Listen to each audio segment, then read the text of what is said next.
ಯುದ್ಧವನ್ನು ನಾವು ಭಾರತ ದೇಶರು ಶಾಂತಿ ಪ್ರಿಯರು, ಯುದ್ಧವನ್ನು ಎಂದೂ ಬಯಸಲಾರದು.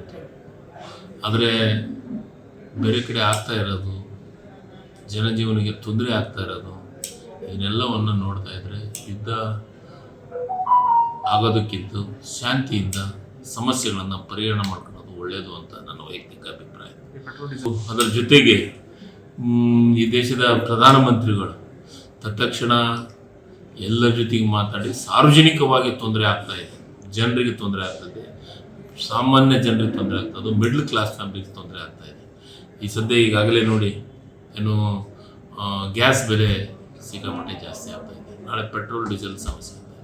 ಇದು ಆಗಲಾರ್ದ ರೀತಿಯೊಳಗೆ ಏನು ವಿಶ್ವಗುರು ಅಂತಂತೇನು ಹೇಳ್ಕೊತಾರೆ BJP ಮಿತ್ರರು, ವಿಶ್ವಗುರು ಅವರು ಇದಕ್ಕೆ ಭಾಳಷ್ಟು ಶ್ರಮ ಪಡಬೇಕು, ಶ್ರಮಪಟ್ಟು ಈ ಕೆಲಸ ನೋಡೋಕೆ. ಇಲ್ಲಾಂದರೆ ವಿಶ್ವಗುರುಗಳ ವಿರುದ್ಧ ಮಾತಾಡೋಂಥ ಪರಿಸ್ಥಿತಿ ನಿರ್ಮಾಣ ಆಗುತ್ತೆ. ಯಾಕಂದರೆ ಎಲ್ಲರನ್ನೂ ಕೈ ಬೆರಳಲ್ಲೇ ಕಂಟ್ರೋಲ್ ಮಾಡುವಂಥ ಶಕ್ತಿ ಅಂತ BJP ಹೇಳ್ತಾರೆ.